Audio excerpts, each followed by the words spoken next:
Muy buenos días a todos los conectados al noveno Simposio Internacional de Arbitraje. Mi nombre es Marco Gálvez, soy subsecretario general de Nuevos Servicios del Centro de Arbitraje de la Cámara de Comercio de Lima, y a nombre del centro les damos la más cordial bienvenida al evento. Esta edición del simposio se desarrollará en dos fechas, hoy jueves 30 de septiembre y mañana viernes 1 de octubre. En las dos jornadas contaremos con un total de 7 mesas que abordarán temas relacionados a las últimas tendencias en el arbitraje nacional e internacional y otros métodos alternativos de solución de conflictos. Recuerden que a lo largo del evento recogeremos todas sus preguntas en la sección de preguntas y respuestas del menú inferior del Zoom. A continuación, el ingeniero Peter Anders, presidente de la Cámara de Comercio de Lima, nos brindará unas breves palabras a fin de inaugurar el simposio. Adelante, ingeniero. Sí, muchas gracias. Ahora sí. Muchas gracias, muy buenos días. Un saludo especial al doctor Luis Bustamante, presidente del Consejo del Centro de Arbitraje de la Cámara de Comercio de Lima, y también a los señores expositores y panelistas. He tratado de ver un poco de historia del arbitraje en el Perú, y comenzó en 1912, pero era un arbitraje sujeto a juicio, o sea, sujeto a un juicio a revisión del Poder Judicial. En 1992 se expide el decreto ley 25935, antecedente de la Ley General de Arbitraje actual. El 20 de diciembre del 95 se promulga la Ley General de Arbitraje y sustituye el decreto ley anterior.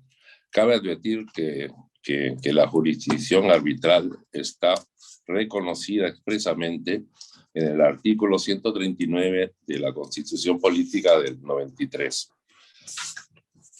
El arbitraje representa pues un mecanismo útil para la resolución de conflictos comerciales. Su simplicidad, rapidez, flexibilidad, neutralidad y confidencialidad son algunas de sus ventajas comparativas con los tribunales de justicia. No está exento, pues, la política comercial internacional de disputas y controversias entre empresas. Cuando una empresa ha agotado las posibilidades de un trato directo, se da paso a un arbitraje, ya sea nacional o internacional, como vía extrajudicial. Como los mercados van interconectándose cada día más en esta globalización, se han incrementado los litigios, están involucrados empresas de distintos países y concluyen en varias jurisdicciones. Las disputas mayormente son problemas relacionados con propiedad intelectual, competencia y la responsabilidad civil ligada a productos, de acuerdo con el informe del Global Current Trends and Complex Cross-Border Disputes. Las empresas necesitan, por eso, contar con seguridad jurídica para desarrollar su actividad en forma sostenible. En la Cámara de Comercio de Lima asumimos este reto de seguir trabajando día a día por brindar a nuestros asociados y usuarios más y mejores servicios y consolidarnos como un gremio empresarial líder del país, promoviendo el desarrollo de la libre empresa. Justamente en ese sentido, en esa línea, esta vez en formato virtual, estamos inaugurando el 9º Simposio Internacional de Arbitraje, un espacio de discusión imperdible para todos los usuarios del centro, pues facilita la actualización entre los temas de tendencia en materia de arbitraje y dispute boards. Permite la reflexión sobre prácticas para así detectar oportunidades de mejora de la mano con las mejores prácticas internacionales. En ese sentido, y con estas palabras, doy la bienvenida a todos los asistentes y los invitamos a ser parte de este gran evento de 2 días. Sin duda aportará mucho al desarrollo de nuestro país y de la sociedad en su conjunto. Muchas gracias por su asistencia y que sea todo un éxito. Muchas gracias, ingeniero. Para continuar con el evento, el doctor Luis Bustamante, presidente del Consejo Superior de Arbitraje, nos brindará unas palabras también de bienvenida. Adelante, doctor. Buenos días, señor Peter Anders Moers, presidente de la Cámara de Comercio de Lima, distinguidos señores expositores, comentaristas y participantes de este simposio, estimados concurrentes y colegas. En mi condición de presidente del Consejo Superior de Arbitraje de la Cámara de Comercio de Lima, en nombre de todos sus miembros, es muy grato extenderles una bienvenida muy cordial a esta novena versión del Simposio Internacional de Arbitraje organizado por nuestro Centro de Arbitraje. Sobre la base de la experiencia reunida en sus exitosas versiones anteriores, este foro ha alcanzado una posición de reconocimiento y prestigio y reúne hoy a importantes expertos locales y extranjeros, miembros de firmas nacionales e internacionales o profesionales independientes, con el fin de analizar temas de actualidad y del futuro próximo en el ejercicio arbitral y de deliberar sobre prácticas y experiencias relevantes en el mundo del arbitraje. En esta nueva versión del Simposio Internacional, al igual que en las anteriores, se trabajará en un programa de temas en materia de arbitraje comercial, de arbitraje de inversiones y de arbitraje de contratación pública, debidamente seleccionados para su presentación y posterior discusión por parte de los paneles integrados por distinguidos profesionales con reconocida trayectoria y experiencia. Participan activamente en este simposio 38 expositores y panelistas de 9 distintas nacionalidades de Latinoamérica, Europa, Estados Unidos y Asia, distribuidos en 7 paneles entre los 2 días de duración del evento. Contará con la especial participación como keynote speaker del árbitro internacional Alexis Moore, expresidente de la Corte de Arbitraje de la Cámara de Comercio Internacional, ICC, para exponer el tema de últimas tendencias y retos del arbitraje internacional. Consideraremos materias de enorme interés y atractivo profesional. Exploraremos, como antes he indicado, las tendencias y los desafíos del arbitraje internacional. Examinaremos la situación actual y el futuro del arbitraje en la contratación pública. Confrontaremos el dilema que se plantea entre la reestructuración o la no reestructuración empresarial en busca de la protección internacional de las inversiones, así como la mejor forma y oportunidad de realizarla. De igual manera, discutiremos sobre las mejores formas de prevención y de remediación de las malas prácticas que castigan y pervierten el clima del arbitraje y comprometen su futuro. Buscaremos situarnos en el lugar de los usuarios de los sistemas arbitrales para identificar sus expectativas, sus requerimientos y sus visiones. Estudiaremos las características y ventajas de la administración institucional de las juntas de resolución de disputas en el ámbito de la construcción. Como un importante e ineludible reto en nuestros días, exploraremos las oportunidades de promoción de inversiones y de relacionamiento comercial con el continente asiático y en particular con la China. Y con visión de futuro, trataremos de anticipar el impacto de la inteligencia artificial en el desenvolvimiento del arbitraje. El relieve y el significado de todos estos temas, así como la calidad profesional de los expositores, comentaristas y participantes, aseguran desde ahora un tratamiento solvente y el logro de un resultado útil en este simposio, como ha sido el propósito de quienes lo concibieron y diseñaron, y que se disponen a realizarlo con la dedicación y devoción que su contenido y su propósito requieren. Esta novena versión del Simposio Internacional de Arbitraje se ofrece en un contexto completamente distinto a sus versiones anteriores. Desde marzo de 2020, el mundo ha venido cambiando de modo radical. Las consecuencias sanitarias, económicas y sociales de este cambio se han manifestado y aún siguen siendo descubiertas por todos. La virtualidad se ha abierto paso como una nueva normalidad en nuestras formas de interacción, sin desmedro de la calidad del contenido de nuestra comunicación. El arbitraje y las juntas de resolución de disputas han cobrado mayor fuerza en el escenario internacional luego de la aparición de la pandemia, y el Perú no es la excepción. De acuerdo con el informe de la Conferencia Latinoamericana de Arbitraje, CLA, el arbitraje en América Latina en el año 2020, el Perú en 2019 fue una de las sedes con mayor número de arbitrajes y mayor presencia en arbitrajes internacionales desarrollados en América Latina, considerando bien sea la nacionalidad de las partes y de los árbitros bien sea la jurisdicción aplicable. Esta constatación no es fruto del azar. Desde los inicios de la experiencia arbitral internacional, el Perú ha sido reconocido como uno de los países exitosamente precursores en la incorporación del arbitraje como medio alternativo de solución de controversias en la región a través de principios y normas cuidadosamente asumidas que van acordes con la práctica internacional. Hoy nuestro país ocupa en el ámbito arbitral internacional un sitial calificado gracias a su acertado tratamiento constitucional y legal que debemos respetar y hacer respetar. Esta posición no puede perderse de vista, como tampoco el rumbo que fue seguido para llegar a ella. Y bien haríamos todos quienes conocemos los esfuerzos realizados y el valor comparativo logrado en recordarlo a todos, y especialmente a quienes tienen las responsabilidades legislativas y gubernamentales en cada momento de la historia que nos toca ahora vivir y la que viviremos en el futuro. Permítanme también recordar aquí que en el pasado mes de noviembre nuestro centro de arbitraje lanzó el servicio de administración de juntas de resolución de disputas para la industria de la construcción, que es un sector productivo de especial dinamismo en la actividad económica. Este servicio que ya ofrecemos constituye un método alternativo de solución de controversias que permite a las partes prevenir o, de ser el caso, resolver los conflictos que pudieran surgir durante la ejecución de un contrato de obra mientras ésta se encuentra en marcha. A la fecha, este nuevo servicio es ya una realidad al alcance de todos los actores de tal actividad. Sin duda, los tiempos han cambiado y debemos adaptarnos y seguir creciendo.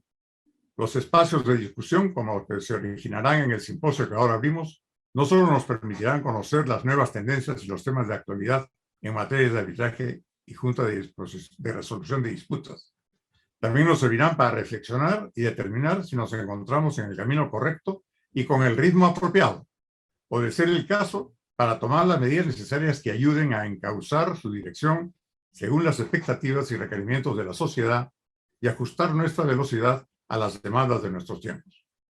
Al igual que en oportunidades anteriores, quisiera renovar públicamente el compromiso categórico del Centro de Arbitraje de la Cámara de Comercio de Lima con la causa del arbitraje como el medio más efectivo y eficiente de solución de controversias. Asimismo, con su mantenimiento como un foro de creciente prestigio y ejemplaridad en el plano nacional y a nivel internacional. Los usuarios de los servicios de este centro deben abrigar la seguridad del compromiso institucional de hacer del mismo una fuente de soluciones siempre oportunas y de una justicia cada día mejor realizada. A los expositores, comentaristas y participantes virtuales de este 9º simposio, les deseo un trabajo muy fructífero y unas jornadas que propicien su aprovechamiento y perfeccionamiento profesional, alcanzando resultados a la altura de las expectativas que los convocaron a este simposio internacional. Muchas gracias y buenos días. Muchas gracias, doctor. A continuación, daremos inicio al primer panel del simposio, el cual lleva por título Back to Basics, que buscan los usuarios del arbitraje. Cedo el uso de la palabra a las doctoras Rosa Bueno del ERCARI, miembro del Consejo Superior de Arbitraje, y a Marianela Ventura, secretaria general del centro, quienes moderarán la mesa. Adelante, doctoras.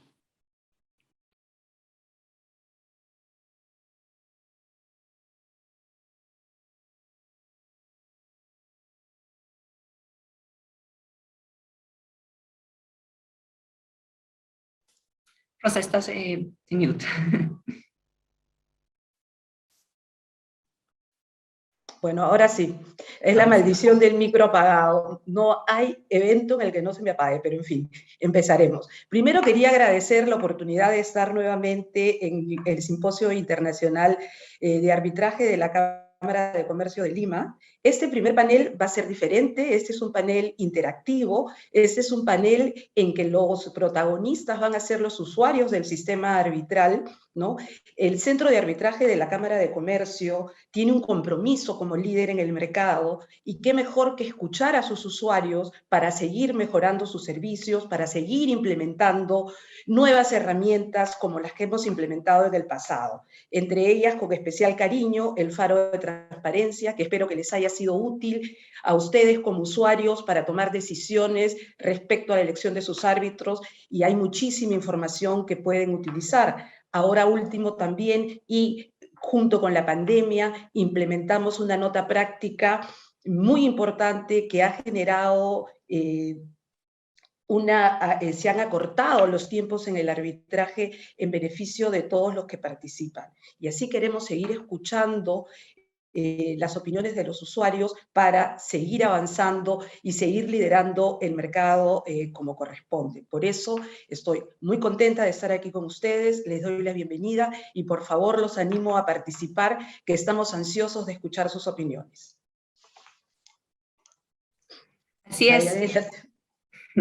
Así es, como comentó Rosa, realmente queremos darle las bienvenidas a todos ustedes que están conectados.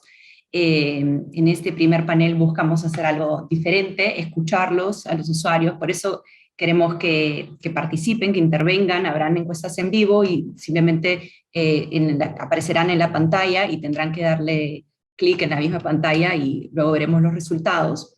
Y justamente desde que en realidad organizamos el panel, pensamos en representantes de los usuarios de diferentes sectores que fueran realmente los entrevistados por Rosa y por mí.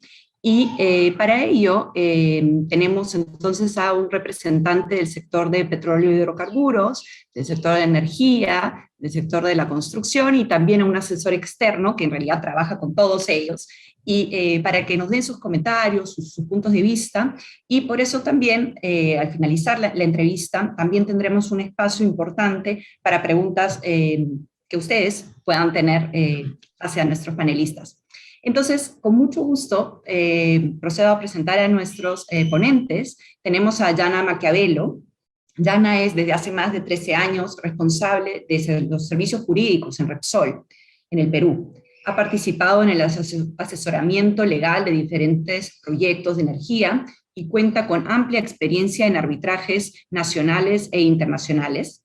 Es también responsable de compliance y miembro del directorio de Refinería La Pampilla. En el sector público ha trabajado en áreas legales del Ministerio de Economía y Finanzas, así como en el Ministerio de Transportes y Comunicaciones, y en el Ministerio de Justicia ha desempeñado los cargos de jefe de gabinete de asesores y de viceministra de Justicia. Es abogada por la Pontificia Universidad Católica del Perú, con maestría en Administración Pública y estudios de posgrado en Arbitraje Comercial Internacional, Compliance y Buen Gobierno Corporativo, entre otros.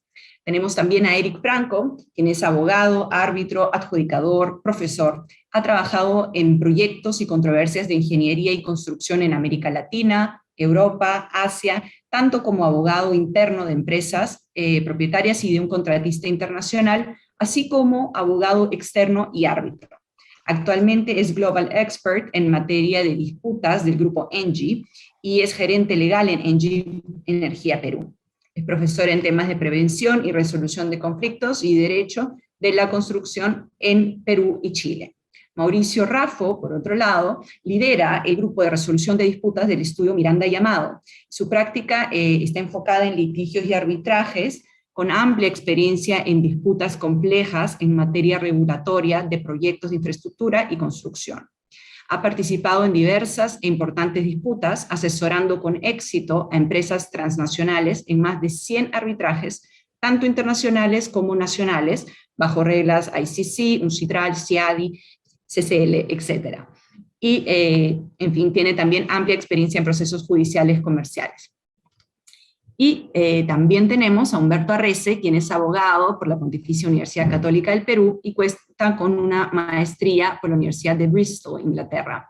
Humberto actualmente se desempeña como gerente de asesoría legal en COSAPI, empresa líder en el rubro de ingeniería y construcción en nuestro país, asesorando a la misma desde el 93. Sin más, comenzamos entonces la entrevista, Rosa. Bueno, vamos con la primera pregunta, pero que no va a ser a nuestros panelistas, sino directamente al público, ¿no? En la experiencia de todos los que están participando, a la hora de iniciar un arbitraje, ¿las partes contratan necesariamente a un asesor externo o es la propia parte quien asume la defensa a través de sus abogados in-house? Nos gustaría que por favor nos respondan en su experiencia si acuden a un asesor externo o es el abogado in-house el que ve el tema, o tal vez se ve de manera conjunta, ¿no? Es un equipo de abogados internos y abogados externos. Y ahí, bueno, que corra la bolita, Marianela, vamos a ver qué nos contesta el público respecto a esta pregunta. Vamos a ver, vamos a ver.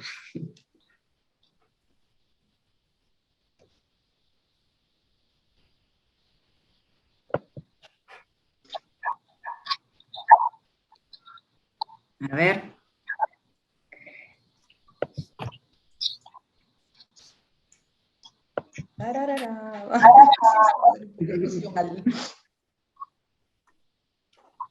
Aquí viene.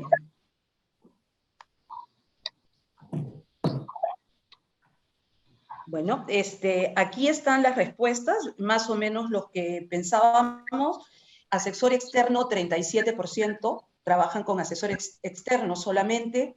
Abogados in-house, un 21%, y mayoritariamente un 43% trabaja en conjunto, ¿no? Con ambos abogados, con un equipo de abogados externos y abogados internos, ¿no? De estos resultados vamos a ver entonces, Marianela va a conversar con nuestros panelistas acerca de los roles y de qué se espera de estos actores a la hora de asumir un arbitraje que una de las partes le encarga, ¿no? Así es. Quería preguntarle a Yana, ¿qué esperan los usuarios de un asesor externo?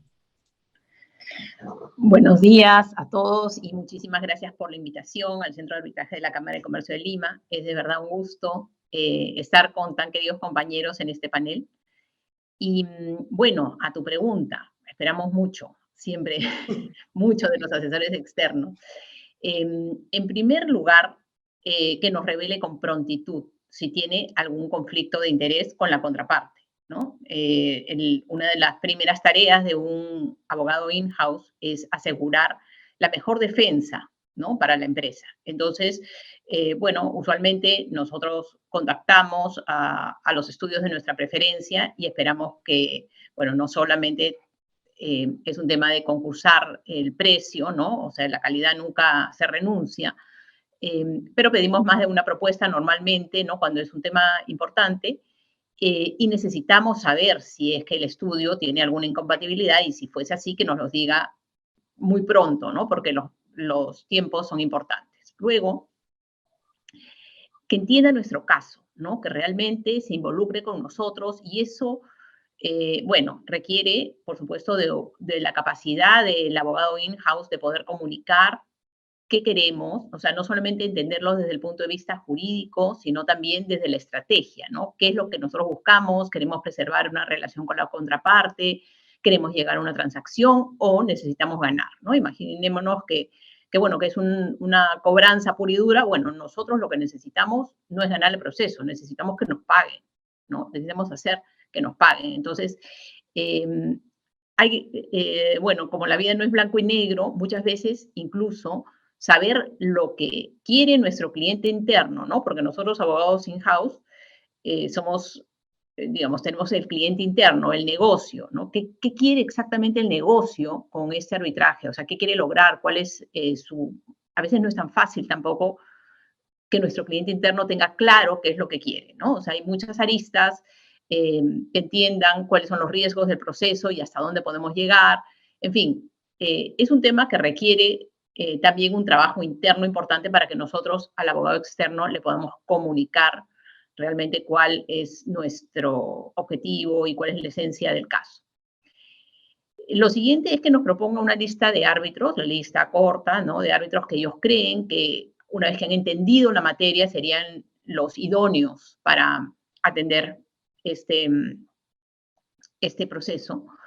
Y bueno, idealmente a mí me gusta ver una lista diversa, ¿no? Se repiten mucho los mismos nombres, ¿no? Creo que ahí es algo en que hemos además tomado conciencia a lo largo del tiempo, ¿no? O sea, antes, bueno, vamos por lo seguro, ya tenemos árbitros que son, ¿no? Muy reputados, muy prestigiosos, es un tema grande, ellos ya tienen oficio, ya saben cómo es esto, ¿no? Tienen ascendencia.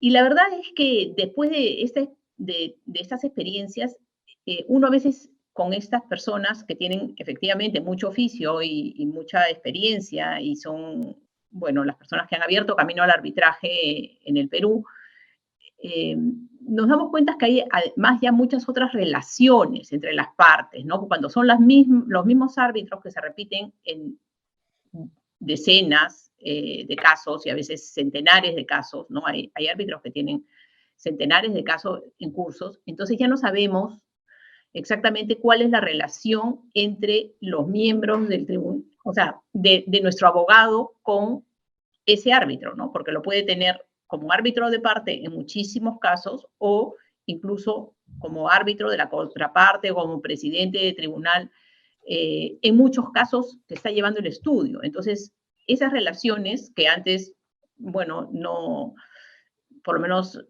no, ni siquiera yo las pensaba, pero ahora sí entiendo que tienen una relevancia y que pueden incidir en el caso nuestro, ¿no? Entonces, el siguiente tema es, bueno, conseguir una lista de árbitros que sea diversa, ¿no? En nacionalidad, en género, en edad, ¿no? Cada vez más hay profesionales jóvenes que entran en el arbitraje que yo creo que es un aporte muy valioso, ¿no? Personas con habilidades distintas, ¿no? Ahora que todo se ha digitalizado, son más rápidos, más efectivos, más eficientes en el tiempo, ¿no? Entonces, yo encuentro importante que el abogado externo pueda revelar también en cuántos arbitrajes, por ejemplo, ha designado a una determinada persona o, llegado el momento, también en cuántos arbitrajes participa en los que el árbitro de la contraparte es parte del tribunal, ¿no? Entonces, creo que es importante saber qué otros intereses podría haber en juego, bueno, simplemente para poder mitigar, ¿no? Para poder saber qué otros intereses puede haber, ¿no? Entonces, durante el arbitraje, ya una vez iniciado, la comunicación constante, fluida, abierta, para ir evaluando los riesgos durante el proceso es crucial, ¿no?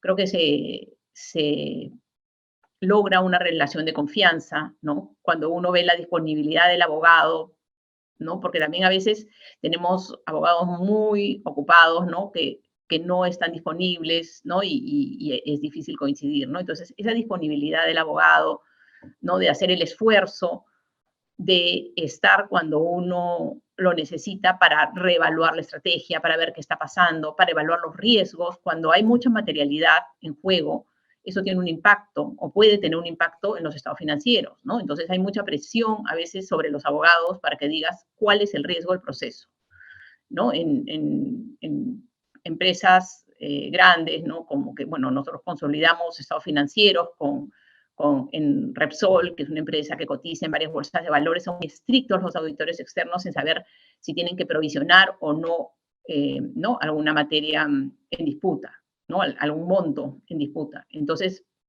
a veces los montos son grandes, tienen una materialidad, podrían impactar de manera importante los estados financieros. Entonces, esa evaluación de riesgos es bien delicada, ¿no? Y entonces hay que hacerla en conjunto. Y en general, ¿no? Creo que hay que seguir y hay que colaborar constantemente, mutuamente, para poder aportar cualquier nueva arista que se presente durante el proceso, ¿no? Normalmente hay reuniones muy fluidas al inicio, cuando se traza la estrategia, cuando estamos presentando la demanda o contestando la demanda, y luego ya el proceso va siguiendo su curso, ¿no? Pero bueno, en una audiencia pueden pasar otras cosas, pueden surgir nuevos temas, y creo que el aporte del abogado in-house es el conocimiento del negocio, la memoria histórica de cómo fue la relación con la contraparte, ¿no? Entonces creo que durante el arbitraje es muy importante esta comunicación fluida, ¿no? Creo que eso sería.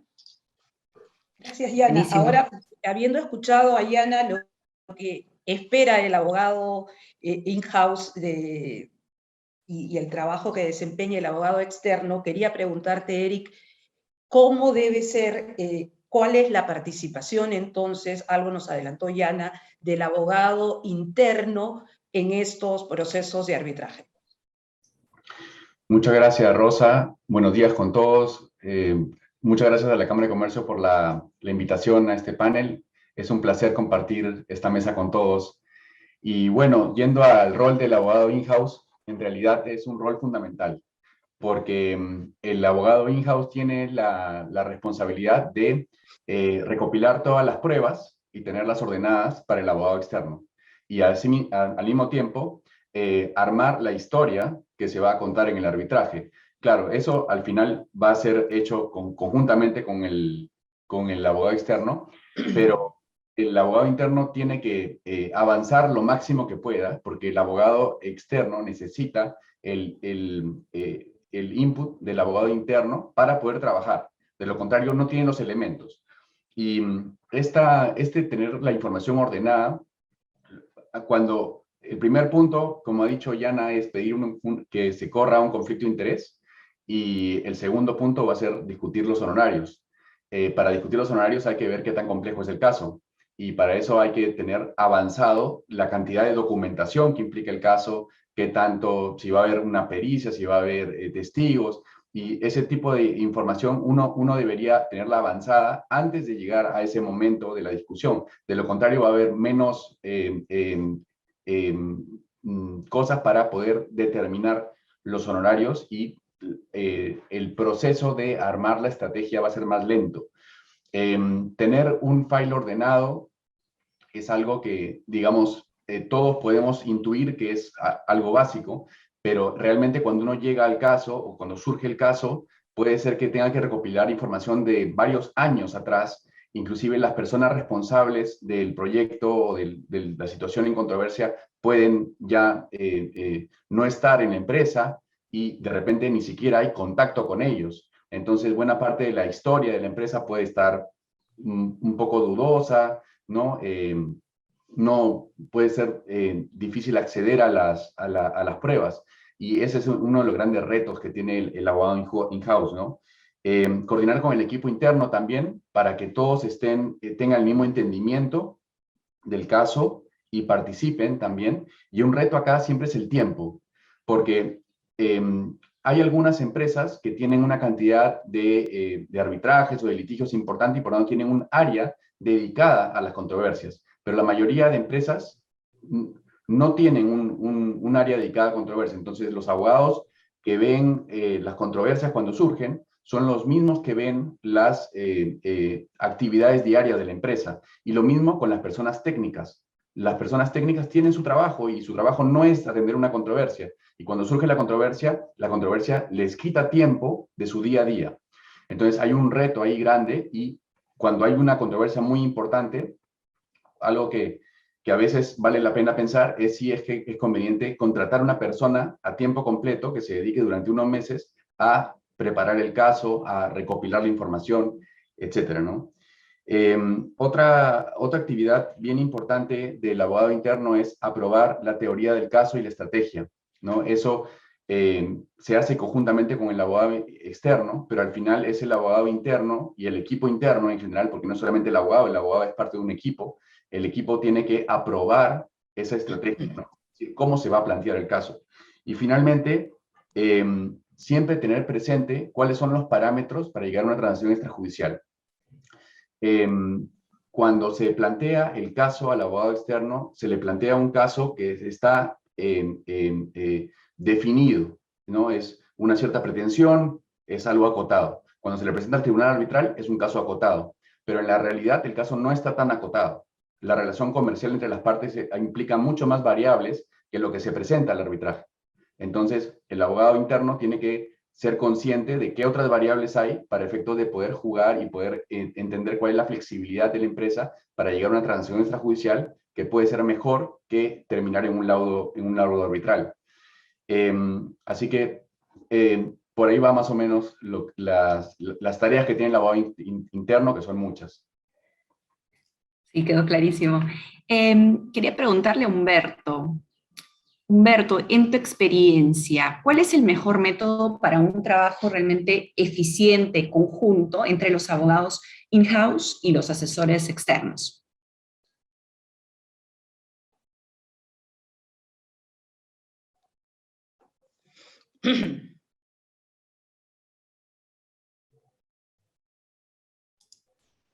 Perdónenme, me pasó lo mismo que a Rosy. La promo. Así es, la promoción, pues, Rosy. Muchísimas gracias por la invitación a ti, Marianela, y a ti, Rosy. Encantado de participar, y prácticamente Eric y Ana han dicho todo lo que yo debería decir también. La mejor forma de trabajar es el trabajo conjunto, ¿no? El primer médico que atiende el problema es el abogado interno. Al primero al que se le acercan con el problema y le cuentan la historia, ¿no? Y tu primera obligación como abogado interno es interrogar a tus clientes internos, sacarles toda la información. Me ha pasado a veces estar en reuniones en las que te volteas y dices, ¿y por qué no me contaste esa parte, no? Ah, es que yo no pensé que fuera importante. Y resulta que tú como abogado le das una mirada distinta al tema, ¿no?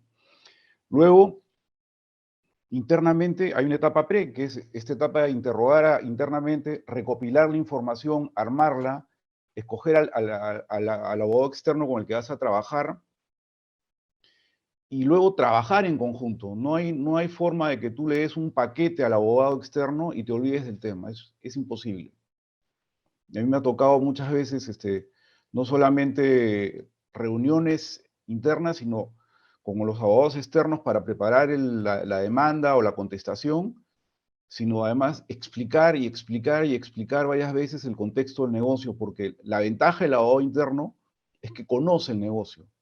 Y el negocio tiene un montón de aristas, como ha dicho Eric, aristas comerciales, aristas legales, aristas técnicas, que uno las empiece a entender, ¿no? Ya me ha pasado más de una vez en la que me han dicho ingeniero y he tenido que corregirles y decirles, discúlpeme, yo soy abogado, no soy ingeniero, por más que trabaje en una compañía constructora. Y en el negocio de construcción, el conflicto es permanente porque el cliente te da un proyecto y el proyecto tiene varios presupuestos. Un presupuesto que es el budget, para decirlo en inglés, o sea, el presupuesto económico. Hay un presupuesto de tiempo en qué se va a hacer y hay un presupuesto en el diseño. Y el diseño generalmente es algo que no existe todavía, que ha sido creado imaginativamente por unos ingenieros, diseñadores, y hay otros que son los contratistas los que lo van a diseñar, lo van a construir, perdón. Todo eso es un esfuerzo que conoce el abogado interno y que lo puede trasladar perfectamente a los abogados externos y los tiene que acompañar permanentemente. Como dijo Yana, participar en las audiencias, estar atento a lo que se escucha en dichas audiencias, qué se dice, qué sale, qué nuevo input puedes encontrar, qué detallito que no existía aparece de repente, revisar toda la documentación. En el negocio de la construcción tenemos lo que se llaman los administradores de contratos, que no necesariamente son abogados, sino pueden ser ingenieros, que son los que conocen el contrato y están en la obra y viven el día a día. Y es la fuente de información más importante. Yo acabo de tener un arbitraje que ha durado bastantes años, empezó con negociación, pasó por mediación y acabó en arbitraje.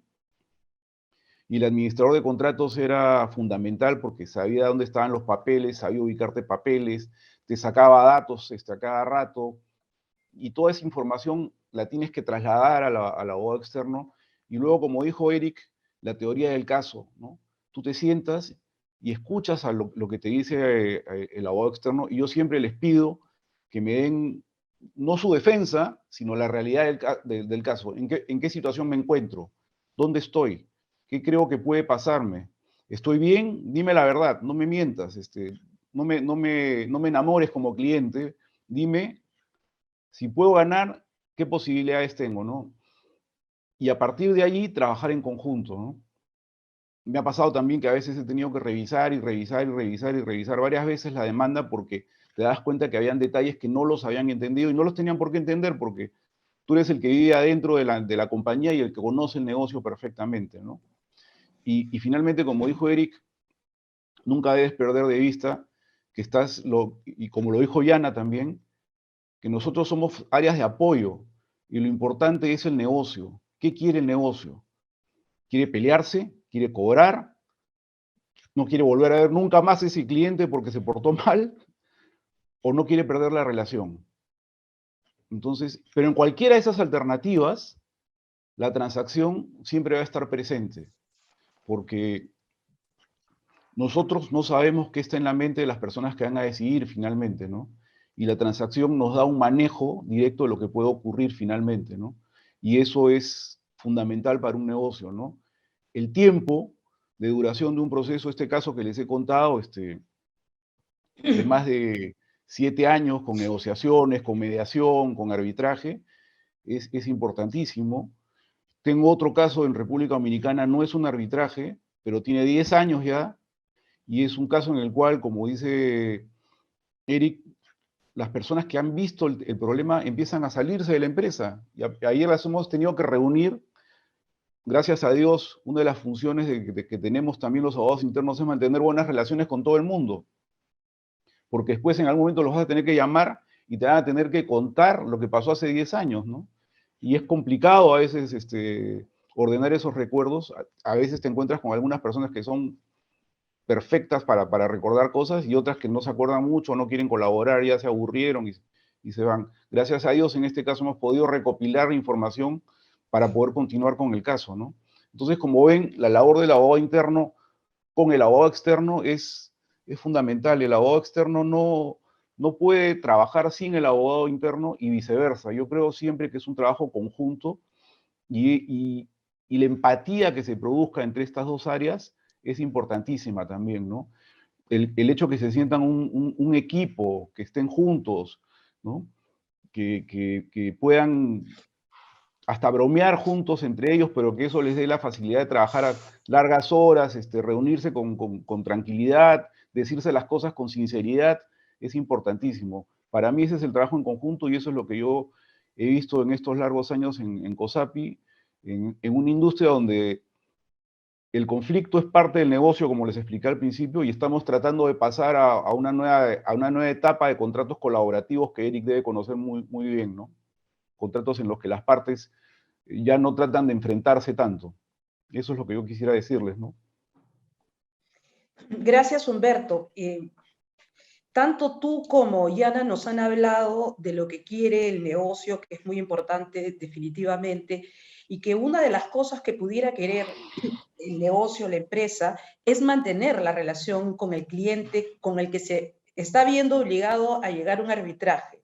Entonces, ¿cómo delineamos, Mauricio, una estrategia de defensa que sea realmente contundente, ¿no? Que vele por los intereses del cliente, pero que también cuide de que la relación con la contraparte pueda mantenerse después del resultado de este arbitraje para mantener y para que ellos puedan seguir teniendo relaciones. Creo que es importante la estrategia y cómo llevan adelante el proceso los abogados externos. ¿Qué nos puedes decir al respecto, Mauricio? Gracias, Rosa. Hola, Marielena. Gracias por la invitación a la Cámara de Comercio. Un gusto poder compartir con todos ustedes, con tan distinguidos colegas.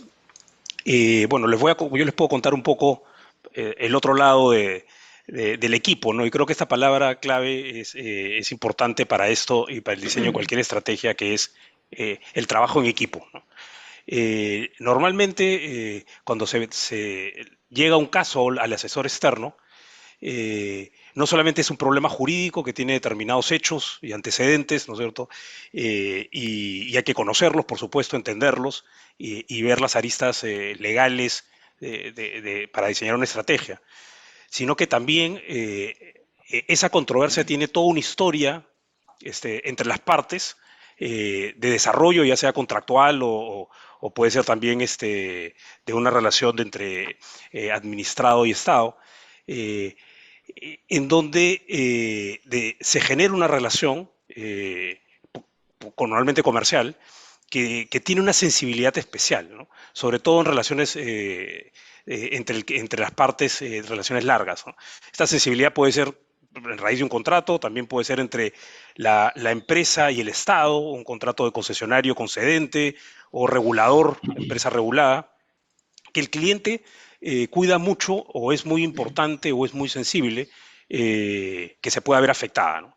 Entonces, para eso el asesor externo tiene que entender y conocer cuál es la expectativa que tiene el cliente de cara a su disputa, a su controversia. Y ahí hay un doble rol, me parece, tanto del in-house como del negocio o de las áreas de negocio del cliente. O sea, normalmente esta historia, que siempre está atrás de toda controversia, el in-house la conoce muchas veces porque la ha vivido directamente y acompañó al negocio en el desarrollo de todo de todo este antecedente o toda esta controversia, o la conoce porque se la cuenta el negocio. Y ahí suelen haber los problemas de entender y conocer la expectativa del cliente. Por tanto, siempre tratamos, para empezar a diseñar una estrategia de defensa, involucrar tanto al in-house como las áreas de negocio para poder conocer bien cuál es la expectativa que se tiene con la controversia, ¿no? Y a raíz de eso, lo que hacemos es diseñar un abanico de opciones en donde el cliente, tanto el in-house como las áreas de negocio del cliente, entiendan cuáles son las distintas opciones que tiene de cara a esa controversia, cuál es el riesgo de cada una de estas opciones, cuáles son las posibilidades de éxito, los costos, el tiempo, ¿no es cierto? Y la sensibilidad o no que puede tener ejecutar cada opción en las expectativas del cliente y en sus relaciones con su contraparte. Entonces, una vez que tenemos el abanico de opciones que se pueden desarrollar con el tema de las realidades del caso, como decía Humberto, ¿no es cierto? Al cliente no solamente le interesa que le contemos cuáles son las opciones de defensa, sino la realidad de las alternativas que cada una de estas opciones de defensa pueden generar en sus relaciones contractuales. Recién podemos ya participar de forma conjunta con el cliente en establecer los pros y contras de cada una de estas opciones y diseñar de manera conjunta la estrategia del caso, ¿no? En donde, repito, la sensibilidad de la relación comercial es un elemento clave. Excelente. Muy bien, vamos a pasar a un segundo tema macro, la designación correcta de los árbitros. Vamos a comenzar con una pregunta al público para que nos ayude a responder. ¿Qué es lo que más valoran al momento de designar a un árbitro de parte? ¿La disponibilidad de tiempo, los años de experiencia, su especialidad en la materia o su nacionalidad? Vamos a ver qué opina nuestro público al respecto.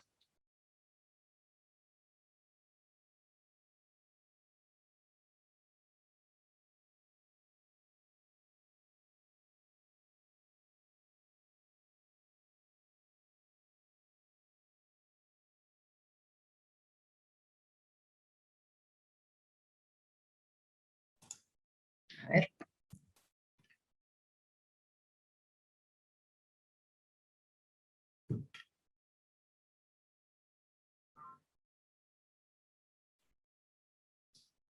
¿Qué creen que será?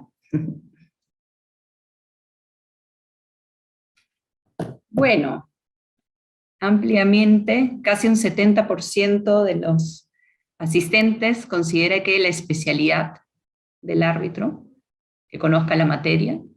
Luego, en segundo lugar, tenemos los años de experiencia que tiene el árbitro. Luego, con un 7%, la disponibilidad de tiempo. No le han asignado mucho valor a esto. Y, por último, la nacionalidad. Bueno, quería comentar esto con Yana. Yana, para ti, y en tu experiencia, ¿cuál es el mejor procedimiento para la designación de un árbitro? ¿Qué criterios crees que deben ser tomados en cuenta? Gracias, Marianela. Bueno, cada proceso es distinto, ¿no? Entonces, efectivamente, la especialidad en el rubro que yo más tengo, que es energía, es muy importante, ¿no? Bueno, hemos tenido controversias de todo tipo, ¿no? Hemos tenido controversias con el Estado, controversias con socios, controversias con clientes, con proveedores, en fin. Entonces, dependiendo de la materia, es realmente importante la especialidad. Entonces, hay aspectos, digamos, hard, ¿no? Más fácticos de los árbitros que se evalúan, ¿no? Como la especialidad, la experiencia en arbitrajes, por ejemplo.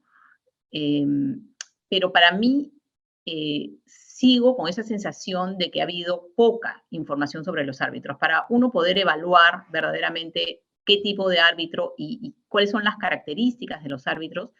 Hemos contado con poca información, ¿no? Entonces, como dije al inicio, tenemos, bueno, la revelación de los árbitros, que muchas veces no es suficientemente comprensiva a mi criterio, y entonces no sabemos qué otras relaciones hay con el árbitro designado por la contraparte, con los abogados de la contraparte o con mis abogados. Entonces, realmente sí creo que la iniciativa que ha tenido el Centro de Arbitraje de la Cámara de Comercio de Lima con el Faro de Transparencia aporta muchísimo en el sentido de conocer a los árbitros, ¿no? Quiénes son, en qué otros procesos están, ¿no? Esa información es muy importante. Para mí, efectivamente, lo que sale en las encuestas es muy cierto, pero para mí la integridad de la persona, ¿no? Su reputación es clave, ¿no? Creo que nosotros todos somos abogados. Si quiere ser árbitro, creo que un elemento esencial de un buen árbitro es su capacidad de investigar, ¿no? Muchas veces tenemos un perfil académico, lo que nos gusta es la investigación, ¿no? Entonces, el aprendizaje, bueno, por supuesto que hay muchísima especialización, ¿no? Entonces, si uno no conoce absolutamente nada del tema y cada vez hay más sofisticación en los temas, ¿no? Ahora, por ejemplo, en el rubro que yo estoy viendo, en nuevas energías, en el cambio de matriz energética, bueno, hay todo tipo de clases de disputa, que es una materia especializada, ¿no? Pero claro, hay una especialización técnica también que apoyará a la decisión. Entonces, claro, es más fácil cuando el árbitro tiene especialización. Pero creo que esa especialización, siendo muy importante, yo creo que no prima sobre esa integridad que tiene que tener el árbitro. Para realmente, cuando declara que tiene independencia, que es independiente e imparcial, y que tiene disponibilidad, realmente las tenga, ¿no? Entonces, a veces nos encontramos con personas de muchísima trayectoria, pero que tienen más de 100 arbitrajes. Entonces, no tienen disponibilidad, pero ellos declaran que sí tienen disponibilidad. Entonces, estos casos, si bien es cierto que, por ejemplo, en la encuesta sale que el tiempo, no, que la disponibilidad, mejor dicho, del árbitro es como lo menos valorado, es que la gente ya asume que en realidad yo prefiero un buen resultado a un resultado rápido. No necesariamente estoy apurada, o sea, yo prefiero tener un arbitraje de 2 años que uno de 1 año y que salga mal, porque esas consecuencias las voy a sufrir por mucho tiempo, ¿no? Entonces, evidentemente que cuando hablamos de especialización, yo no daría por sentado que un árbitro especialista necesariamente tiene esa integridad y esa independencia, ¿no? Entonces, yo creo que saber más de las personas es muy importante, ¿no? Y en verdad lo felicito por la iniciativa del Faro de Transparencia, porque creo que ese es hacia allí tenemos que ir, ¿no? Creo que yo por épocas me veía frustrada en el arbitraje porque las cosas, la predictibilidad en el arbitraje es muy baja, ¿no? Cualquier cosa puede pasar. Cada vez los temas, bueno, como lo comentaba Humberto, ¿no? Son más especializados, ¿no? La construcción es todo un mundo, ¿no? O sea, a Humberto lo recuerdo de los pasillos del Ministerio de Transportes y Comunicaciones, hace muchos años donde estuve ahí también me tocó ver controversias de obra pública, ¿no? Y bueno, ese es otro mundo, ¿no? Entonces, sí se requiere especialización, pero yo creo que es muy importante también tener todo el contexto del árbitro, ¿no? Saber a quién le estamos confiando los asuntos que son tan relevantes para la empresa.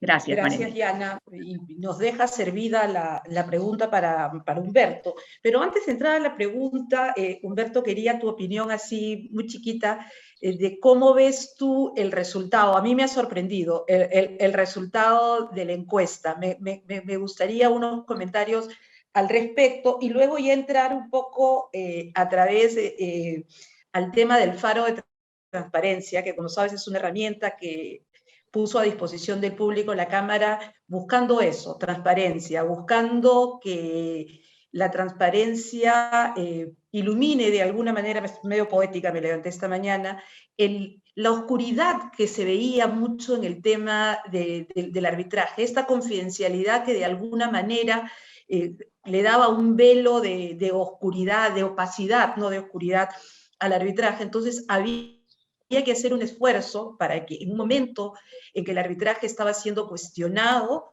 decir no, hay esfuerzos, y se hizo un esfuerzo donde se ha puesto a disposición de los usuarios para que conozcan especialidad, capacidad, temas de conflicto de interés, que muy bien ha mencionado Yana. Creo que la integridad es fundamental, creo que es lo más importante a la hora de elegir un árbitro, evidentemente su desempeño.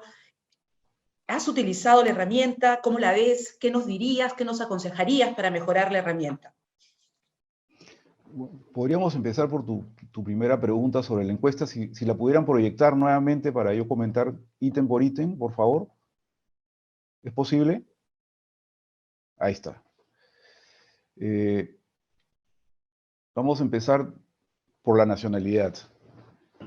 Le han puesto 1%, pero en algunos casos la nacionalidad es muy importante porque te asegura la imparcialidad también, ¿no? En un arbitraje internacional te asegura la imparcialidad.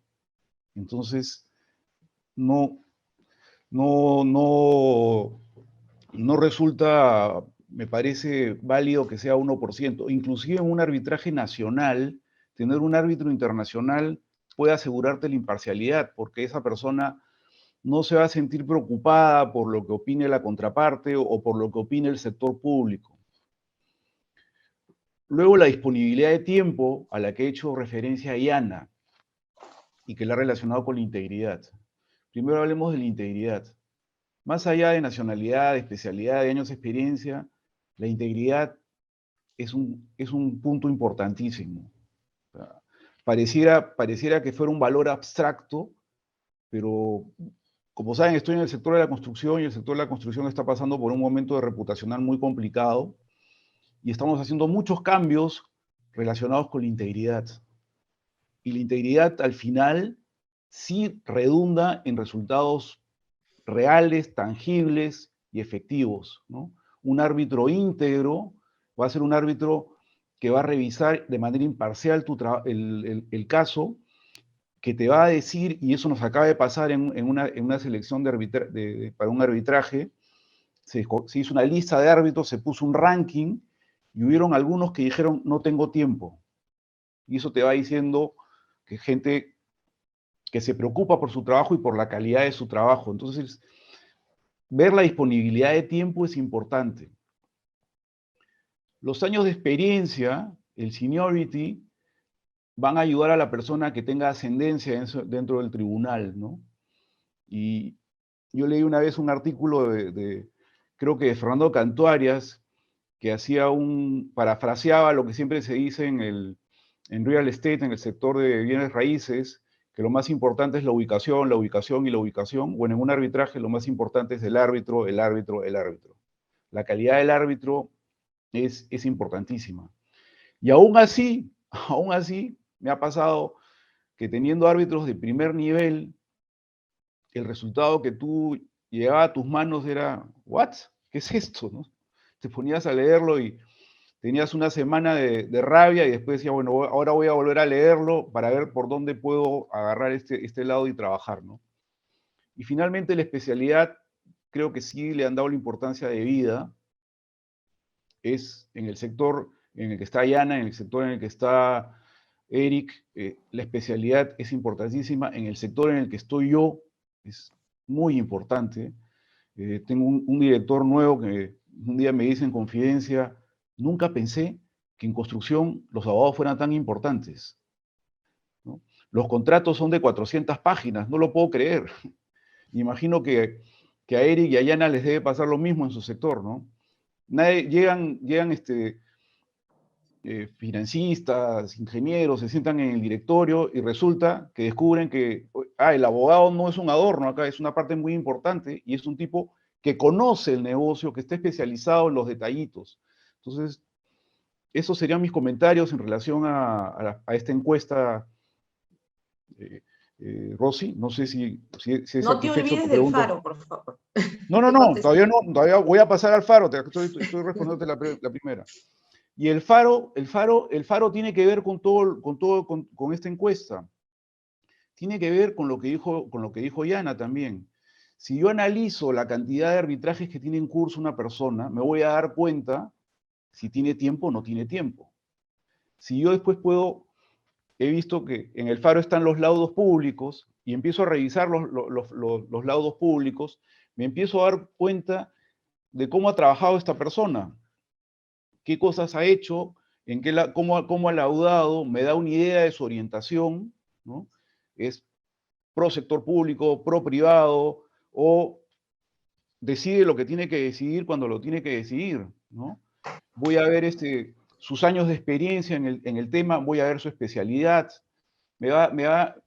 voy a ver si tiene casos en anulación, ¿no?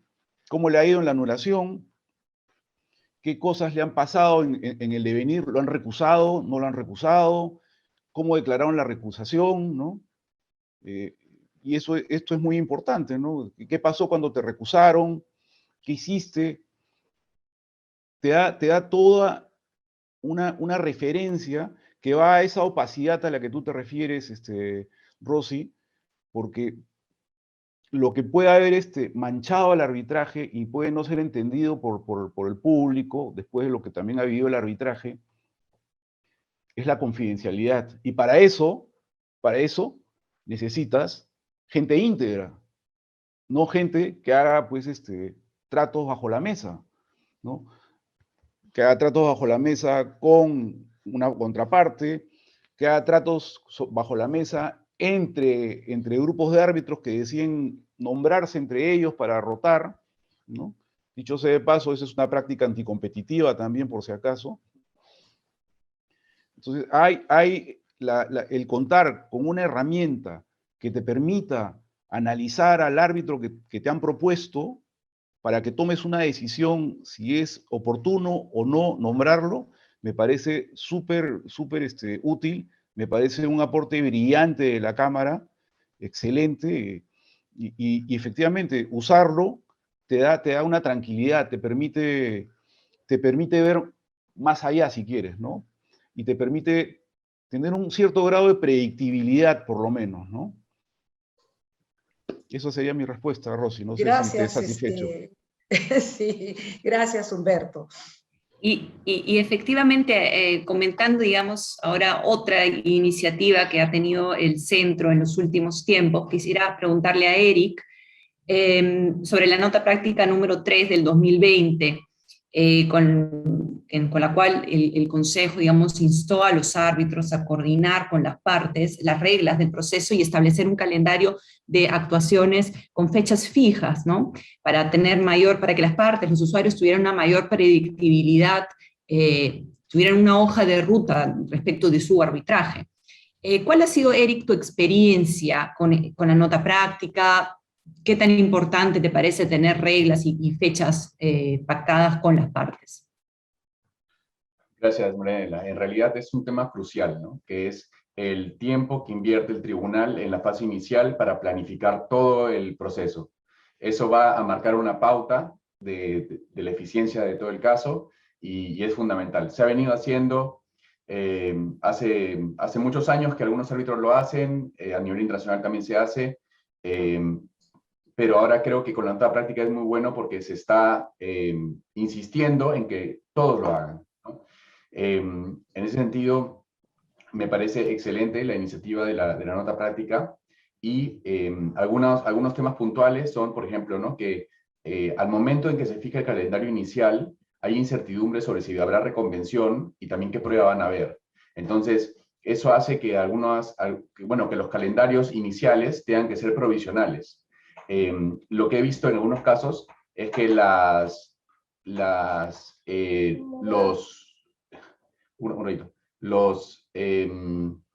estos calendarios provisionales no se actualizan una vez que ha avanzado el caso. Creo que eso es algo que podría mejorarse. Por más que en la nota práctica está eso, en realidad a veces los tribunales no lo hacen de manera tan eficiente. Luego, la nota práctica tiene una particularidad muy interesante, que es que si bien la fijación del calendario y de las reglas puede tomar un cierto tiempo en coordinarse, el tribunal puede hacer que el plazo para presentar demanda vaya en paralelo.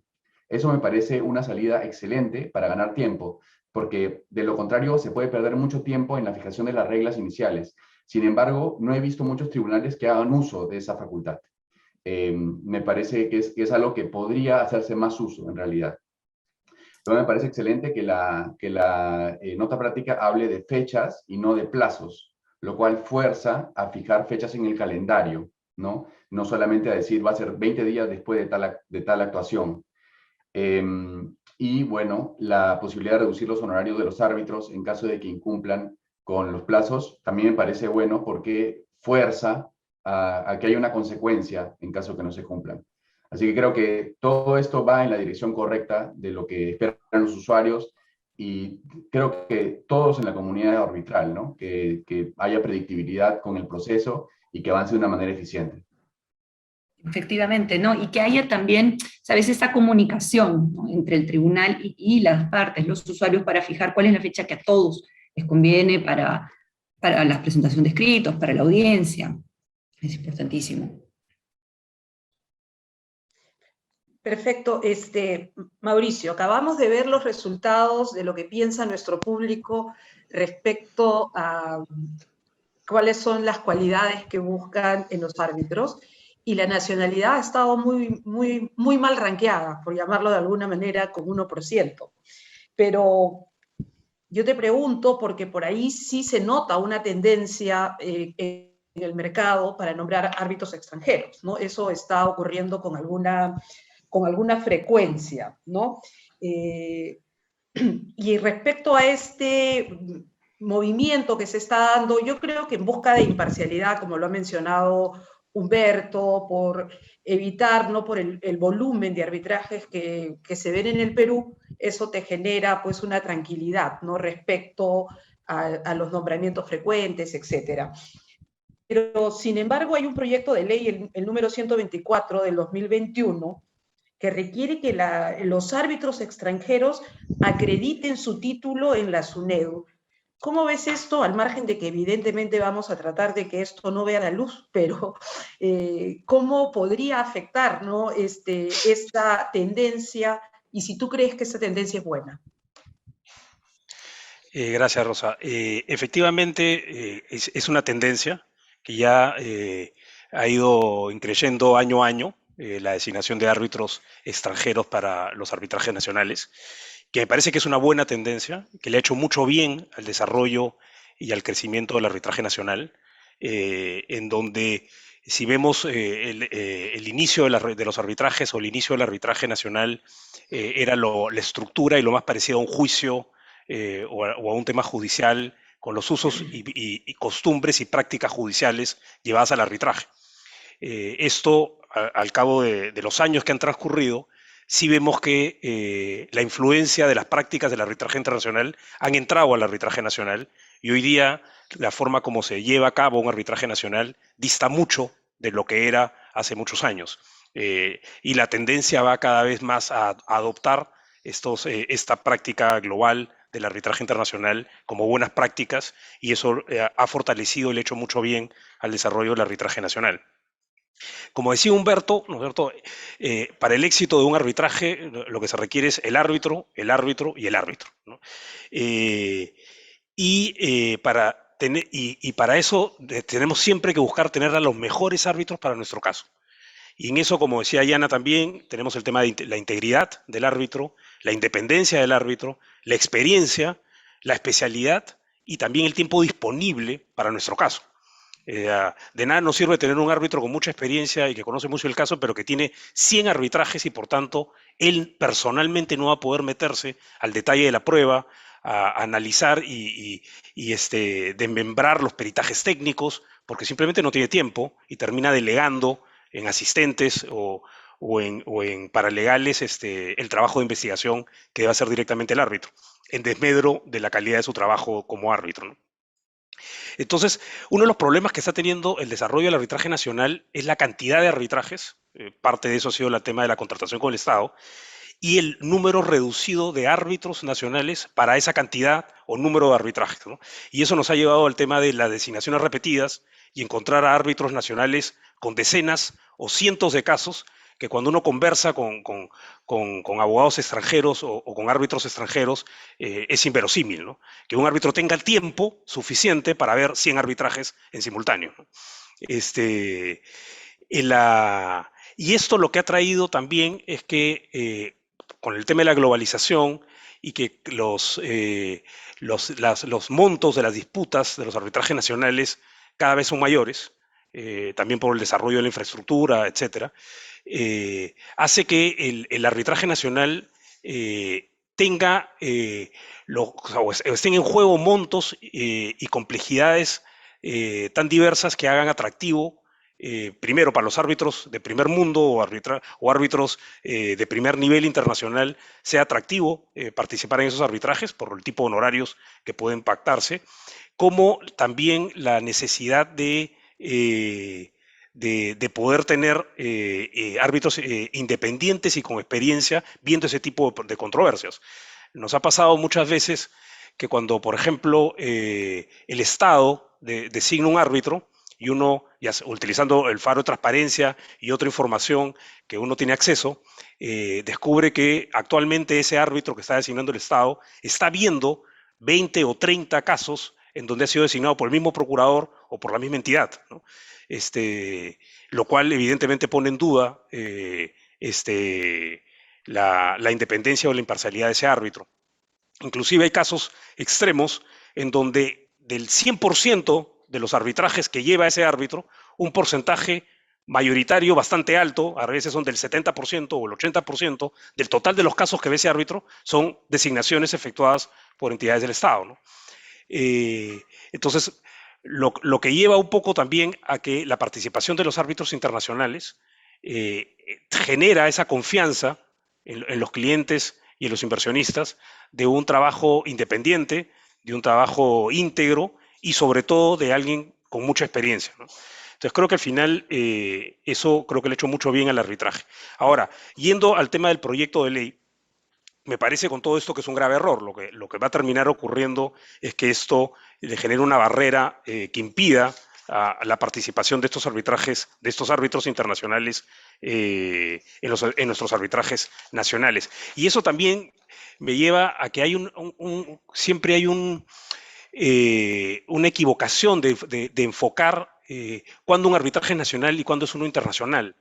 O sea, podemos tener, por ejemplo, un arbitraje en el Perú bajo ley peruana, pero que las partes son extranjeras, o que una de las partes es extranjera y eso ya lo hace un arbitraje internacional. Sin embargo, y si aplicamos las normas de la ley de arbitraje a arbitraje internacional, donde por más que sea un arbitraje de derecho, si es un arbitraje internacional, no requiere ser abogado siquiera el árbitro, además de las normas que parecen buenas de la ley de arbitraje, que establecen que, por ejemplo, que la nacionalidad de un árbitro no es impedimento para su designación en un arbitraje, hace que no tenga sentido poner o tratar de regular este tipo de impedimentos para la designación y participación de árbitros internacionales. O por el contrario, podemos tener, por ejemplo, un arbitraje nacional donde la ley aplicable es ley extranjera. Entonces, uno podría decir, bueno, ¿de qué sirve, ¿no es cierto?, una revalidación del título del árbitro internacional a la ley peruana o al sistema peruano cuando ese árbitro no va a aplicar la ley peruana en un arbitraje nacional, ¿no? Entonces, al final el arbitraje es bastante más complejo y tratar de encajar la naturaleza del arbitraje y aplicarle instituciones del sistema judicial le hacen mucho daño al arbitraje e impiden su desarrollo y evitan su fortalecimiento, ¿no? Muchas gracias. Gracias. Marianela, ¿quedan para comentarios o vamos directo a la tercera, a la consulta al público? Yo creo que vamos a la consulta al público, porque estamos un poco justos de tiempo para dar margen a alguna pregunta. Perfecto. También. Entonces vamos a acudir nuevamente a nuestro público haciendo la siguiente pregunta. ¿Qué estarían dispuestos a sacrificar para tener un proceso más rápido? El número de audiencias, el número de rondas de escritos o números de páginas de los escritos, medios probatorios, pericias, exposiciones de expertos. Bueno, calidad del laudo creo que esto va a ser cero, espero, ¿no? Y nada, esperemos a los resultados de nuestra audiencia.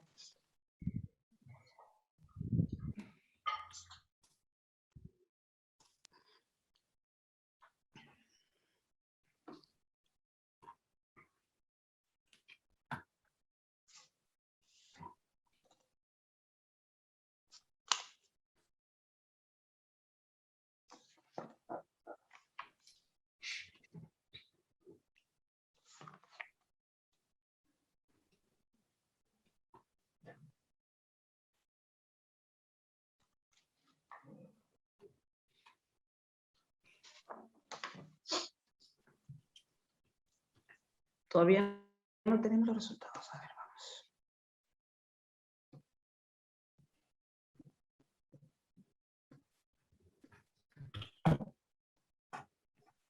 Deben estar llegando. A ver, estamos.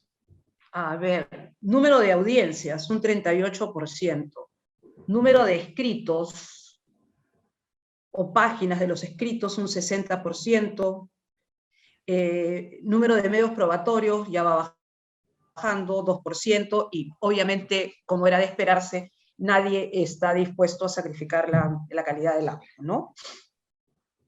Y en base a estas preguntas, entendemos que no por mayor cantidad de papeles o de escritos, las alegaciones podrían ser mejores, y eso es lo que entiende un poco nuestro público.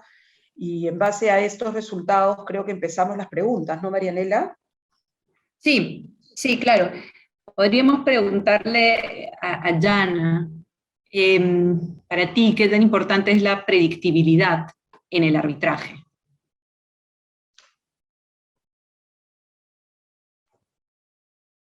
Gracias, Marianela. Bueno, me gustaría que fuese mayor, obviamente, pero creo que como están las cosas ahora, es poca la predictibilidad, ¿no? En parte depende de la composición del tribunal arbitral, ¿no? Una vez que ya está conformado, es que o sea, antes de la conformación del tribunal arbitral es prácticamente determinar el riesgo de la controversia. Y luego ya con un poco más, pero poca. En realidad hay sorpresas, ¿no? Y bueno, lamentablemente no siempre se logra la predictibilidad que nos gustaría. Ahora, la raíz del mal ha sido la confidencialidad que caracteriza al arbitraje. Entonces, escudado en la confidencialidad es que no se ha develado nada. O sea, todo es confidencial, ¿no? O sea, en principio, así es como se trató el tema, ¿no? Yo creo que luego de las experiencias que ha tenido, de los cuestionamientos al arbitraje, bueno, se ha aprendido, ¿no? Se hace camino al andar. Y ahora lo que tenemos que ver es qué es lo que, en realidad, yo creo que la confidencialidad es un aspecto del arbitraje determinado en favor de los usuarios, ¿no? En favor de... Entonces, ¿qué nos interesa a los usuarios? Que sea confidencial. Nos interesa que sea confidencial la relación con la contraparte, la controversia con la contraparte. O sea, no, yo no estoy interesado en que el público sepa que tengo una controversia con uno de mis accionistas o con uno de mis socios, porque eso podría afectar a mis negocios. Entonces, obviamente, eso debe ser confidencial, ¿no? Y la materia de la disputa. Pero luego de transcurrido el arbitraje, luego de que concluye la controversia con el laudo, y dependiendo contra quién sea la controversia, ¿no? Incluso me podría interesar que el laudo sea conocido para sentar un precedente, ¿no? Para que, imaginemos, ¿no? Que tenía una controversia con un cliente y que ya se resolvió por un laudo, ¿no? Por un laudo favorable o desfavorable, pero por lo menos ya está claro cuál sería la posición de un tribunal en una controversia comercial, ¿no? Con uno de mis clientes. Entonces, sí me podría interesar que, sin revelar quién ha sido ese cliente contra el que he litigado, sí se publique el laudo, sí el mercado sepa quién ha sido el tribunal arbitral que ha laudado de esa forma, ¿no? Entonces, creo que allí hay un trabajo pendiente que hacer para lograr mayor predictibilidad. Creo que puede lograrse con el consentimiento de las partes luego de concluido el arbitraje, ¿no? Para que se publique el laudo, por supuesto, testando su actuación para que no se sepa quiénes han sido las partes, o automáticamente, luego de transcurrido un tiempo, ¿no? Que se puede definir en 3, 5, 8 años, pero se empezará a crear, ¿no?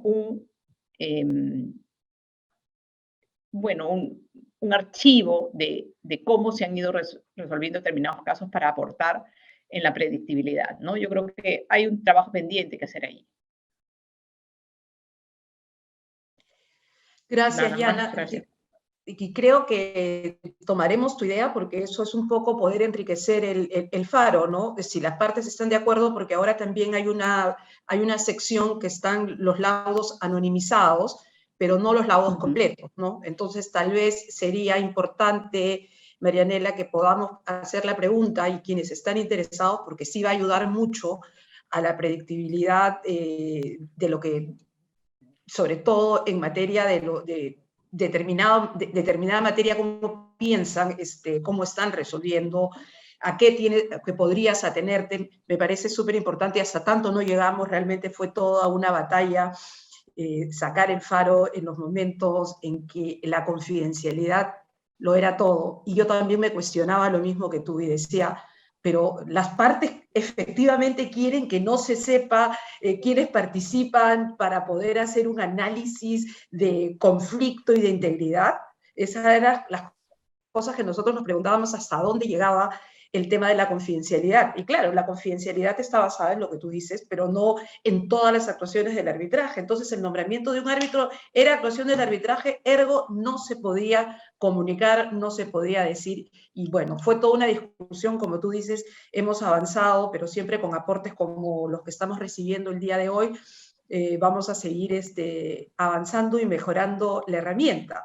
Hemos hablado un poco con Yana de lo que es la predictibilidad versus la confidencialidad, y ahora, Eric, nos toca preguntarte a ti si la flexibilidad, que también es una característica del arbitraje, podría estar afectando la predictibilidad del proceso, etcétera. ¿Cómo ves tú ese tema que se da, o sea, esta posible, ¿no?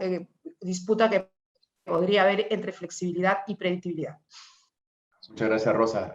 Quisiera también hacer un comentario sobre lo que comentó Yana, que es la predictibilidad en el tema de fondo. Primero, hay algo que me parece muy útil para entender controversias, es que para que haya una controversia tiene que haber algo que no está claro, una incertidumbre. Incertidumbre en los hechos, incertidumbre en el derecho. En la medida en que haya menos incertidumbre en el derecho, va a haber menos controversias, porque las partes sencillamente van a saber que para un caso X, la respuesta es Y.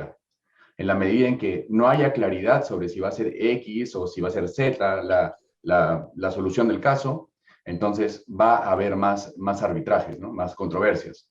Entonces, la predictibilidad creo que tiene una incidencia directa en un efecto disuasivo en la creación de controversias. Por eso una importancia sistémica, ¿no? En cuanto al tema procesal, siempre se alega a la flexibilidad del arbitraje, pero también siempre se abusa también de la flexibilidad del arbitraje. Y ahí creo que la reflexión de fondo es que todos nos podemos adaptar a reglas exigentes, en la medida en que se nos impongan y en la medida que realmente esa necesidad de adaptarse a esas reglas exigentes. Hay muchas conductas que las partes nunca harían si estuvieran en un proceso judicial y que estando en un proceso arbitral se lo permiten, ¿no? Y ahí tiene mucho también que ver el rol del abogado que patrocina a la parte, porque el abogado tiene que colaborar y tiene que ayudar a que el sistema funcione, ¿no? Y a veces los abogados, a veces es a favor de ellos la flexibilidad y a veces en contra de ellos, ¿no? A veces a favor de la parte o en contra de la parte. Pero creo que como conclusión, en realidad es malo para todos ser excesivamente flexible. Mejor tener reglas claras y tener que esforzarse para cumplir reglas exigentes que ser demasiado permisivo y al final terminar con ineficiencias a nivel de sistema arbitral, ¿no? Ese comentario. Sí, muy buena tu reflexión, sobre todo que algunos arbitrajes en donde, por ejemplo, con el Estado, en que se ve al Estado como pobrecito, vamos a dejarlo que presente fuera de plazo, que no cumpla con las reglas, y eso genera, como tú dices, más ineficiencias que beneficios, sobre todo para la institución arbitral.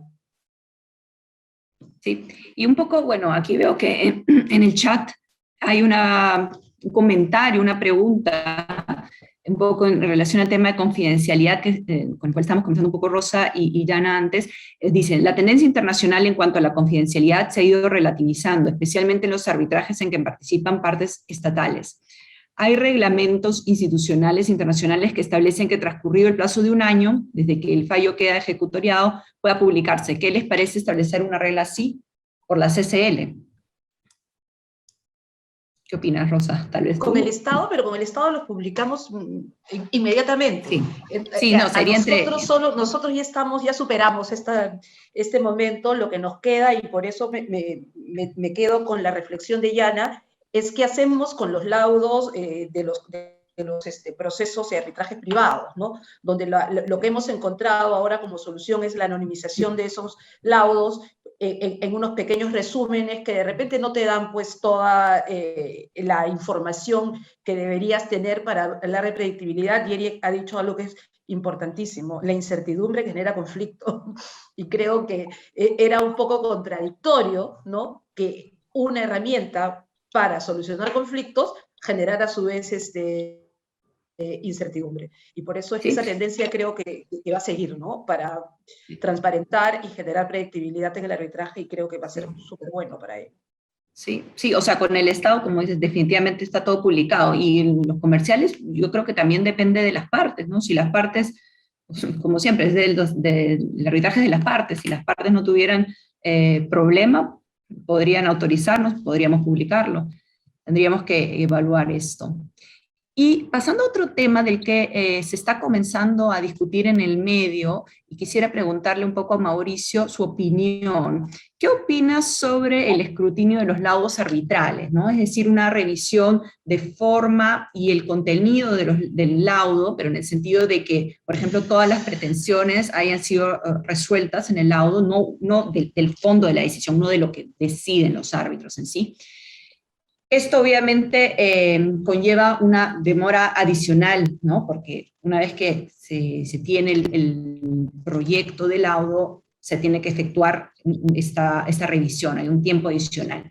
¿Tú consideras que es beneficioso el escrutinio de los laudos? Sí, no, depende. Gracias, Marinela. En principio sí, pero depende. Sí lo veo beneficioso, pero depende. Primero, o sea, a ver, creo que hay varias cosas ahí que analizar, ¿no? Primero, para que sea beneficioso, tiene que determinarse quién lo va a hacer, ¿no? Es decir, el órgano que se encargue de esta revisión debe tener conocimiento y experiencia. Porque si quien va a revisar el trabajo, aun cuando sea formal, tiene menos experiencia de los que hacen el trabajo, tenemos un problema, ¿no? El segundo es el objetivo, ¿no? O sea, ¿para qué se hace? Y en mi punto de vista es para evitar potenciales nulidades del laudo. O sea, que eso es lo que va a una revisión o un escrutinio, debería ir a un escrutinio del laudo.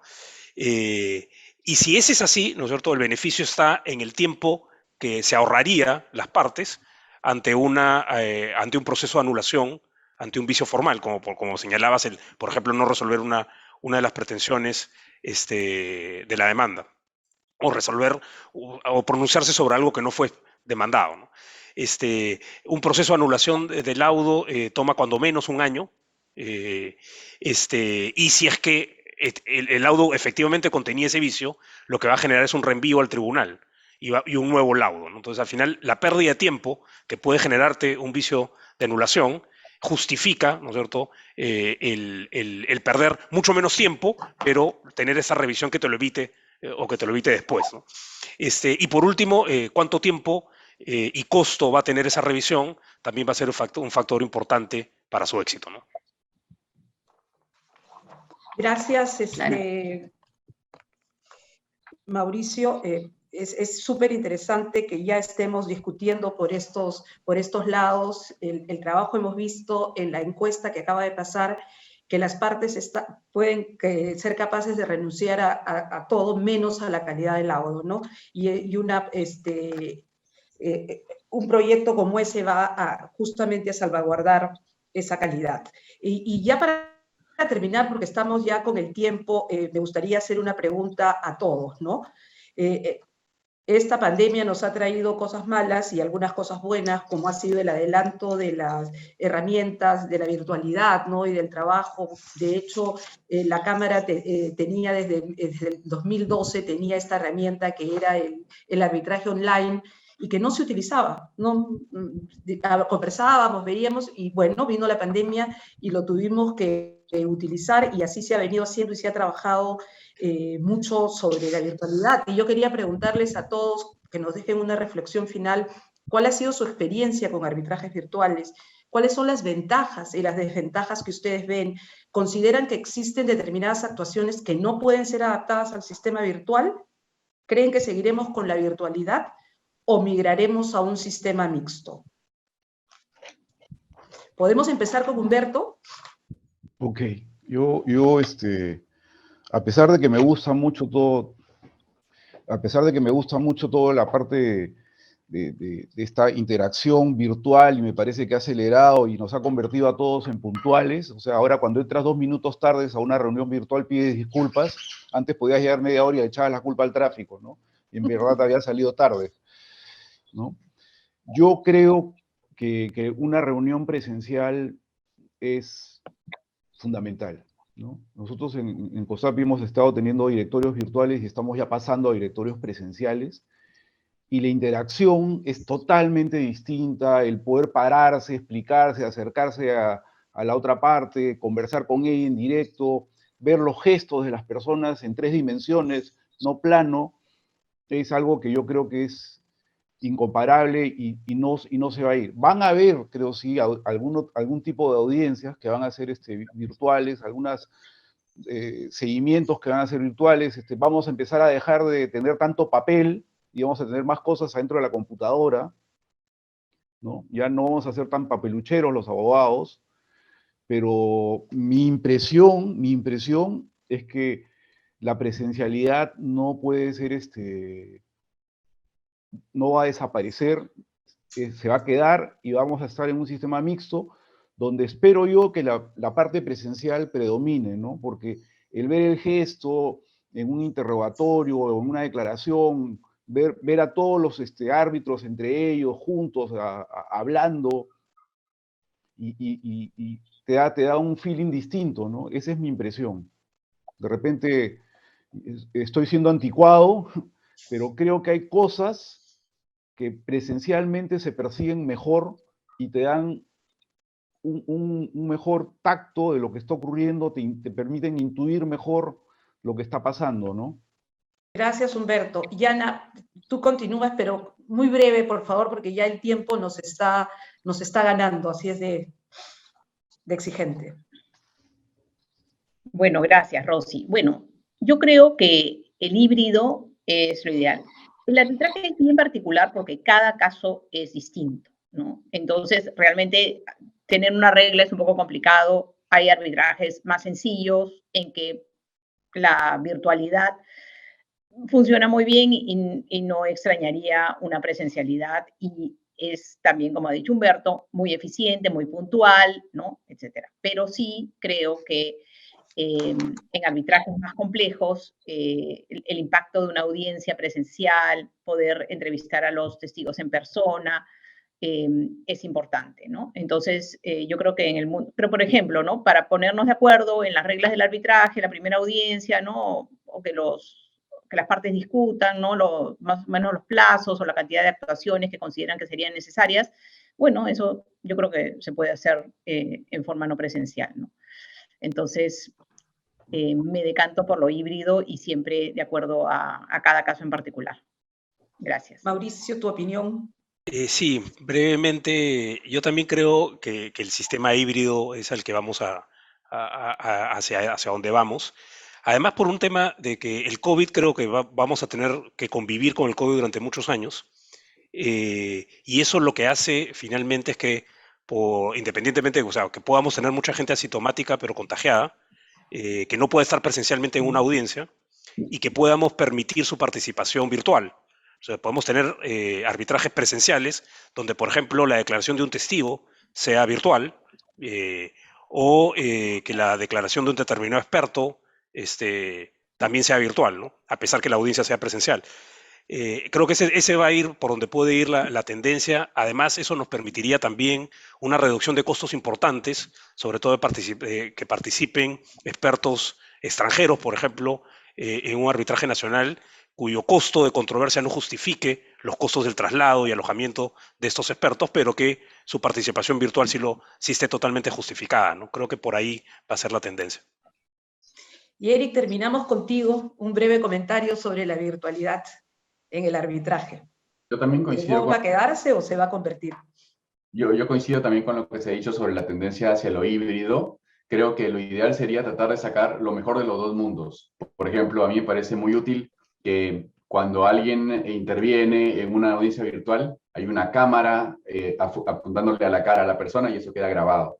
Me parece que eso es algo útil que no hay en un presencial y que, bueno, sería lo ideal tener las dos cosas, ¿no? Otra cosa que me parece muy útil de la virtualidad es poder tener todo el expediente a la mano de manera virtual, ¿no? En la oficina donde estás, tienes todos tus libros, tus expedientes, tus papeles, tus anotaciones, de una manera mucho más amplia de lo que tienes en una audiencia presencial. Y bueno, se puede encontrar formas de hacerlo, como si llevas una laptop y una tablet y puedes tratar de replicarlo, pero pierdes también un poquito de esa eficiencia, ¿no? La idea sería encontrar la forma de sacar lo mejor de los dos mundos. Gracias. Así es, definitivamente. Tendremos lo mejor de los dos mundos, espera, en los próximos tiempos. Quiero agradecer muy especialmente a los panelistas de este primer panel, Dana, Eric, Humberto y Mauricio, y por supuesto a ti, Rosa, por la comoderación. Concluimos entonces el primer panel